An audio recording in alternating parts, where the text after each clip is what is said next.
तो चलिए शुरू करते हैं। কখনো ভাবিনি ক্রাশকে এভাবে দেখবো। যাই হোক, যেহেতু নিজে থেকে দেখাইছে তাহলে দেখতে সমস্যা কি। যতই রাশিয়ান হওয়ার চেষ্টা করো না কেন, কোনো লাভ নাই, ভেতরে কিন্তু কালাই থাকবে। ও শিট। আমি দেখতে পারছি আইফোনের ক্যামেরা 3টা, কিন্তু তোমরা বলবা 2টা, কারণ তোমরা যে লিজেন্ড। সঠিক বলেছেন। গাড়ি সাদা হলেও টায়ার কিন্তু কালোই, এটাই প্রমাণিত। কারেক্ট। দেখেই বোঝা যাচ্ছে ললিপপ খাওয়ার অভিজ্ঞতা আছে অনেক আগে থেকেই। কথা কি ক্লিয়ার না ভেজাল আছে? লোভ দেখিয়ে লাভ নাই, গিটার বাজানো অনেক আগে থেকে বাদ দিয়ে দিছি। একটু খুলে বলুন। গাইস, এই ছবিটা পিন কমেন্ট করা থাকবে, পারলে এডিট করে দেখাও। কি মানুষ রে বাবা। ছি। গাড়ির একটা হেডলাইট চাপা পড়ছে, আর একটা হেডলাইট আলো দিচ্ছে। আপনার বুদ্ধি ভালো। তোর আইফোন দেখার টাইম নাই, আমরা তো অন্য কিছু দেখবো। গাইস, ফ্রিতে উঁচু উঁচু পাহাড় কার না দেখতে ভালো লাগে বলেন? বিষয়টা একটু ব্যাখ্যা করবেন। লম্বা চিকন ছেলের মোটা ললিপপ পেয়ে খুশি আবার লাইলা আপু। আচ্ছা, এমআইও মডেল হয়ে গেল শুধু পম্পম থাকার কারণে। আমাদের যদি পম্পম থাকতো তাহলে আমরা মডেল হতে পারতাম। ঠিক বলেছো। গাইস, এগুলা কি হাত নাকি ব্রয়লার মুরগির রান? কি সাক্ষ্য প্রমাণ আছে তোমার কাছে? গাইস, জুম করে তিল দেখার চেষ্টা করবে না। কি বলছিস তুই? পিছনে থাকা বিল্ডিং গুলো খাড়া হয়ে দাঁড়িয়ে আছে, আমি জানি তোমরা ওটাই দেখতেছো।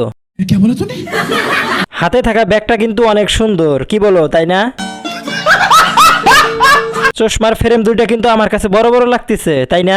আপনি সব খুলে বলুন। কিছুতেই মুখ দেখানো যাবে না, অন্য কিছু দেখবে সমস্যা নাই। আপু জান্নাতি।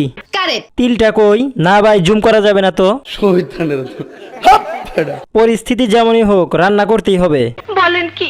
না। মাটিতে পড়ে যাওয়ার ভয়ে স্ট্যান্ড সহ সাইকেল চালানো একমাত্র বেডি। কিছু একটা হইলেই অন্য ছেলের কাছে যায়, বাণীতে হিরো আলম। এমন দুইটা হেডলাইটের মালিক হলে জীবনে আর কি লাগে। সে তার পারফেক্ট সাইজ খুঁজে নিছে। দেখে মনে হচ্ছে সাদাই হবে, কি বলো? ও ভাই, ये क्या है? মামার মন কিন্তু দিন দিন বড়ই হচ্ছে। এইটাও সম্ভব। আর একটু জল বেশি হলে ভালো হতো, মানুষ একটু ক্লিয়ার দেখতে পেত। সবকিছু ঢেকে রাখবো, কিন্তু ব্যবসার মূলধন বের করতেই হবে। কেসটা তুমি ধরেই ফেলেছো। বিয়ের আগে আপুর মনটা এত বড় কিভাবে হলো? সাউন্ড সিস্টেম চালু করার পর আসল খেলা শুরু হয়েছিল। साले जो माफ करना, मैं इधर দেখেই বোঝা যাচ্ছে কচি কচি পেয়ারা খেতে অনেক মজা হবে। ও শিট। পিছনের বিল্ডিং গুলার চেয়ে সামনের দুইটা বিল্ডিং অনেক মজবুত আর শক্তিশালী। নিঃসন্দেহে তুই ঠিক কথা বলেছিস। আমি যা দেখতে পারতেছি তোমরা কি তা দেখতে পারতেছো? ছেলেটা প্রথম রাউন্ডেই উইকেট পড়ে নিস্তেজ হয়ে আছে, অথচ মেয়েটা কেবলমাত্র বোলিং শুরু করলো। আপনার বুদ্ধি ভালো। কদম ফুলগুলো দেখতে অনেক সুন্দর লাগতাছে। এইটা কি কোনো কথা? এখন যে সাইজ দেখতে পারছি 22 মিনিটের ভিডিও একই সাইজ ছিল। বলেন কি? না। পোলাপান লাইভ চলাকালীনও আপুর কাছে 22 মিনিটের লিঙ্ক চায়। চশমার ফ্রেমে দুইটা কালো কালার কি দেখা যাচ্ছে শুধু লিজেন্ডরাই দেখতে পারবে। বিশেষ দ্রষ্টব্য, ছবি জুম করে দেখা নিষেধ।